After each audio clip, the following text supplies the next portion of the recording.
Assalamualaikum warahmatullahi wabarakatuh. Kembali lagi bersama saya Armandius Purnomeladi. Sebelum kita mulai pembelajaran pada hari ini, alangkah baiknya kita berdoa terlebih dahulu. Berdoa dengan kepercayaan masing-masing. Berdoa dimulai. Berdoa selesai. Melanjutkan materi yang lalu. Hari ini kita akan mempelajari tentang sistem instalasi pemadam kebakaran. Sistem instalasi pemadam kebakaran ini dibagi menjadi 3 untuk yang kita pelajari hari ini ya. Itu ada sprinkler, ada hidran, dan ada APAR atau alat pemadam api ringan yang bisa dibawa-bawa gitu pokoknya. Langsung masuk saja. Oke. Sistem pemadam kebakaran biasanya disediakan di gedung-gedung sebagai pencegah terjadinya kebakaran. Ya. Dan pada tempat-tempat tertentu digunakan juga sistem fire gas. Tapi yang umumnya itu ya 3, sprinkler, hidran, dan APAR. Seperti itu. Nah, fire fighting system ini juga dibagi menjadi 2, yaitu ada yang wet riser system atau seluruh instalasi pipa berisikan air bertekanan dengan tekanan air selalu dijaga yang relatif tetap, atau dry riser system. Nah, seluruh instalasi pipa tidak berisi air bertekanan, peralatan penyedia air akan mengaliri secara otomatis. Jadi dia tidak punya reservoir langsung dari PDAM atau pump, langsung lah kalau misalkan gedung kebakaran dia langsung dari situ gitu. Tapi biasanya sih yang wet reservoir system ada, jadi dia punya bak penampungannya juga walaupun kecil. Masuk ke yang pertama, komponennya ini ada reservoir atau penampungan air. Seperti namanya, ya gunanya untuk menampung air untuk memadamkan api. Jadi ini uh, besar biasanya. Kalau yang gedung-gedung tinggi ya harus besar biasanya. Karena kalau kebakaran udah cukup besar, seperti yang kita tahu kan ada yang baru-baru ini Kejaksaan Agung kebakaran. Cuman kayak sistem kebakarannya kurang bagus juga karena gedung lama nggak dicek. Ini ya kalau misalkan ini habis juga harus menyuplai dari penampungan air yang ada, misalkan dari sungai, bisa dari gedung sebelah, mungkin ada yang punya penampungan air untuk bisa digunakan atau yang lainnya. Jadi tidak selamanya penampungan air ini airnya ada terus gitu, karena kan untuk mengisi air yang di dalam penampungan ini butuh listrik, sedangkan saat terjadinya kebakaran kemungkinan besar listrik itu padam. Jadi tidak bisa terus mengisi airnya seperti itu. Beda dengan uh, dry riser system. Nah itu yang menyuplai ya dari PDAM, dia langsung ke pipa-pipa itu langsung ke sprinklernya atau ke hidrannya, sudah tergantung PDAM-nya lagi ada listrik apa enggak. Kalau enggak ada juga susah. Lalu ada sistem perpipaan. Yang pertama ini ada pipa utama, ukurannya 8-16 inci. Terus pipa kedua berukuran 6-12 inch. Lalu ada yang cabang-cabangnya 4,5-6 inch. Ya, bisa dilihat di gambar ya. Ada banyak jenis pipanya. Lalu ada jenis pompa. Pompa itu biasanya makanya 3. Ini pompa elektrik, pompa joki, dan pompa diesel. Ya. Bedanya apa? Elektrik ini ya penggeraknya listrik, yang diesel penggeraknya solar. Pompa joki ini fungsinya untuk menjaga tekanan air supaya tetap stabil gitu. Nah, kenapa ada pompa elektrik dan pompa diesel? Seperti yang tadi saya bilang, Jika terjadi kebakaran, kemungkinan besar listrik padam. Pompa elektrik nggak kepake. Pompa diesel yang bekerja. Tapi kalau kebakaran hanya sedikit-sedikit ataupun nggak sampai besar, ya mending pakai pompa elektrik gitu. Pompa elektrik nyala. Makanya disediakan pompa elektrik dan pompa diesel.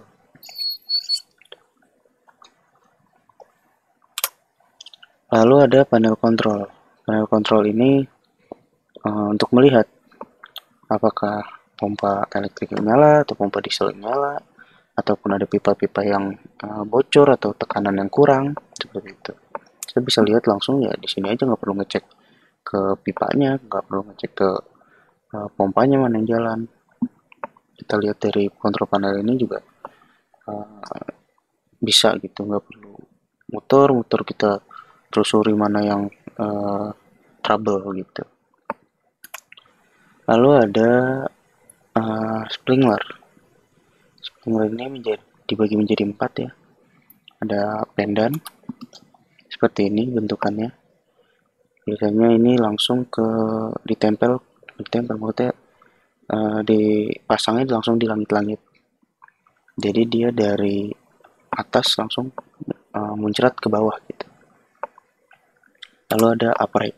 Upright ini biasanya dipasangnya di basement karena dia nggak nempel ke langit-langit, tapi di sekitaran situ juga. Jadi dia nyemburnya tuh dari bawah, dipecah, akan ada ininya ya, ada topinya dipecah, langsung menyebar gitu dari bawah ke atas, terus disebar gitu. Ya jenis-jenisnya sama kayak air mancur lah yang upright nih. Lalu ada sidewall. Sidewall ini fungsi sebenarnya sama saja seperti sprinkler yang lain.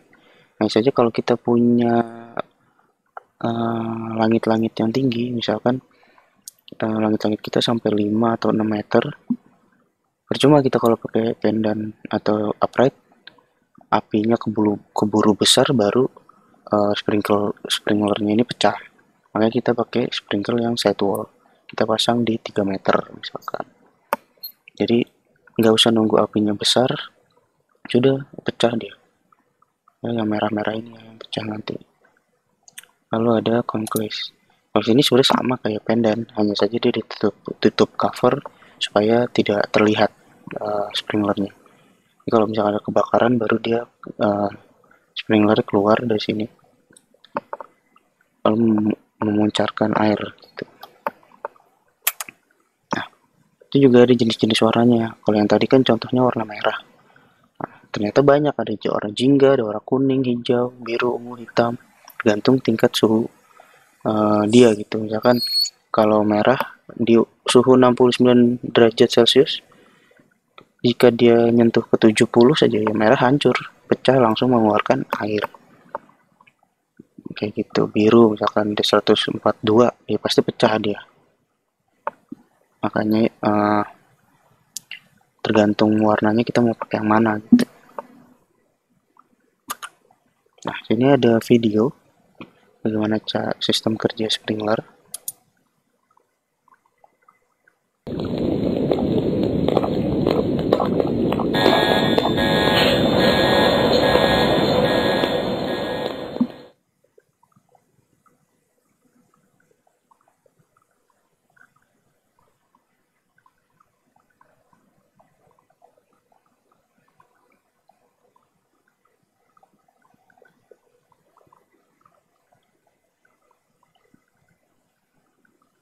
Ya, seperti itu ya.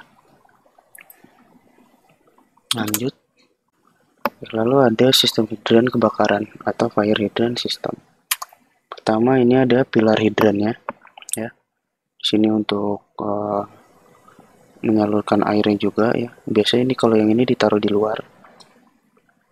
Lalu ada hydrant box ya. Hydrant box ini juga ada dua jenisnya, yang biasanya taruh luar, yang ini. Yang ini ditaruh di dalam sekalian ada alarmnya. Lalu ada gate valve ya. Ini untuk menyalurkan air juga. Ya, kayak keran lah istilahnya nih. Keran. Ada selang. Biasanya selang ini ada di dalam box hidran. Lalu ada nozzle. Nozzle ini fungsinya untuk eh, mengatur keluarnya air gitu. Jadi misalkan kalau kita putar nozzle itu dia mau mencar, mau ya kan, mau mencar kemana-mana gitu, atau satu titik gitu. Jadi dia buat melihat airnya itu mau seberapa eh, banyak keluarnya gitu. Contohnya kayak shower aja lah. Shower di rumah tuh, kalau misalkan kalian punya shower juga ya, bingung juga saya istilahnya kayak gimana. Pokoknya itu eh, ujungnya selang. Nah kalau selang ini kan dia keluar air keluar aja gitu, banyak gitu. Nggak tahu gitu, dia mau ke arah mana gitu.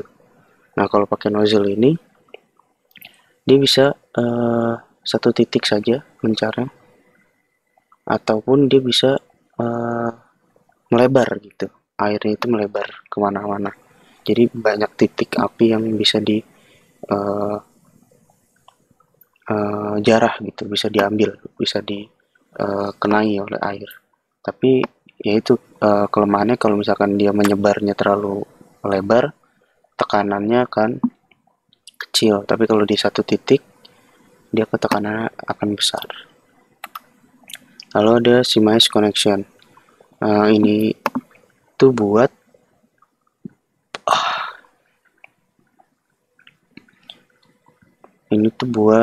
mencabangi eh, sumber air. Misalkan sumber air itu cuma satu cabang, sedangkan titik apinya banyak. Pakai Simize Connection ini bisa jadi dua gitu. Ya kanan kiri. Ini juga bisa dicabangin lagi kok ini. Jadi tiga, terus yang jadi satu lagi jadi empat kanan kiri. Itulah pokoknya yang namanya connection. Ya, dia nyambung menjadi satu.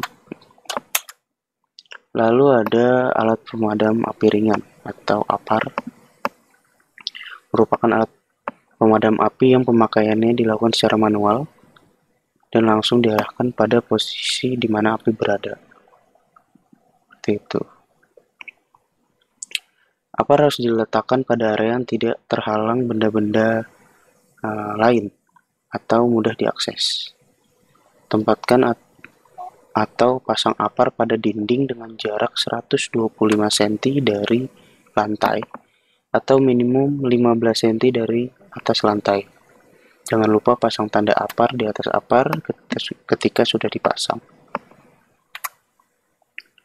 Nah, ini ada komponen APAR. Yang pertama ada safety pin, dipasang buat supaya tuasnya itu nggak gampang kepencet. Jadi kalau kita mau pakai pin itu harus dilepas.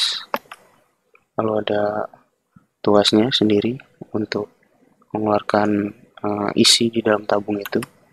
Ada pegangan atau handle, ada pengukur tekanan, ada silinder tabung, ada hose atau selang, ada nozzle atau corong, dan ada information label. Ya, kita bisa lihat maksudnya isi tabung APAR ini apa aja jenisnya, banyak. Nggak hanya air, nggak hanya udara saja, di situ ada karbon dioksida juga, ada busa. Ntar kita lihat di slide berikutnya. Nah, bisa dilihat ya di sini ada yang warnanya merah. Isinya ini ada air dan karbon dioksida sebagai bahan pemadamnya. Cocok digunakannya untuk memadamkan api yang membakar kertas atau kayu. Lalu ada warna hitam atau jenis ini menggunakan karbon dioksida sebagai bahan pemadamnya. Ya,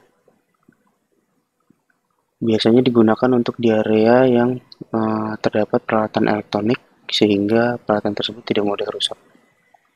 Karena api itu kan dia akan membesar jika adanya udara atau oksigen.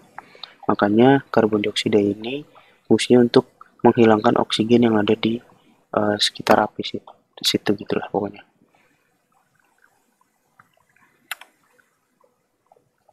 Lalu ada warna hijau atau gas halon. Ya, biasanya ditemukan di laboratorium atau area workshop yang terdapat banyak minyak. Ya, gas ini menyelimuti api sehingga menyingkirkan oksigen. Nah, kata kuncinya itu ada di oksigen. Semakin sedikit oksigen, apalagi sampai tidak ada, makanya tidak akan terjadi kebakaran di situ. Jadi apinya eh, kita padamkan juga, tapi kalau misalkan oksigennya tetap ada, api itu akan merembet kemana-mana gitu, akan menjalar ke tempat yang bisa dibakar. Makanya kuncinya sebenarnya menyingkirkan oksigennya aja saja dulu, biar dia tidak menjalar kemana-mana. Lalu ada bentuk powder atau bubuk, ya. Di sini untuk eh, menyelimuti juga seperti gas halon yang tadi, memisahkan oksigen juga sama. Lalu ada warna krem, bentuknya foam, ya. Jenis ini digunakan pada area di mana jenis pemadaman air tidak bisa digunakan, jadi dia pakai foam. Seperti area yang terdapat banyak minyak kan, kalau pakai air, air sama minyak kan nggak nyampur, makanya pakai foam. Nah, lalu ada langkah-langkah penggunaan APAR. Sini ada videonya, bisa ditonton. Saat terjadi kebakaran, pastikan klasifikasi sumber api. Kemudian, segeralah menuju lokasi penyimpanan APAR yang sesuai. Sebelum digunakan, cek isi tabung pada pengukur tekanan. Pastikan jarum petunjuk ada pada posisi hijau. Catatan penting bagi para penanggung jawab APAR untuk selalu merawat dan mengisi ulang sehingga siap digunakan setiap saat. Letakkan APAR sejajar dengan tubuh. Hindari posisi kepala di atasnya. Tahan APAR sambil melepas pin pengamannya. Periksa tekanan APAR dengan cara mengarahkan corong ke atas, lalu tekan tuas beberapa kali. Setelah memastikan semua berfungsi dengan baik, angkat tabung APAR dengan menggenggam pegangannya. Untuk menghindari isi tabung keluar dengan tidak sengaja, jangan membawa APAR dengan posisi tangan menggenggam tuasnya. Sampai di lokasi kebakaran, ambillah jarak dari sumber api kurang lebih 2-3 meter. Apabila terjadi di luar ruangan, pastikan posisi kita tidak berlawanan dengan arah angin. Angkat tabung APAR dan arahkan corong ke sumber api. Lepaskan isi tabung dengan menekan tuasnya. Kemudian, kibaskan corong untuk mengatur arah semburannya hingga merata. Setelah api berhasil dipadamkan, masukkan kembali pin pengaman tuas. Lalu, simpan APAR pada tempatnya. Secara singkat, penggunaan APAR dikenal dengan istilah PES, yaitu pull, tarik pin pengaman tuas. Aim, arahkan corong ke sumber api. Squeeze, tekan tuas untuk mengeluarkan isi tabung. Sweep, sapukan secara merata hingga api padam. Oke, itu saja yang dapat saya sampaikan, kurang lebihnya mohon maaf. Assalamualaikum warahmatullahi wabarakatuh.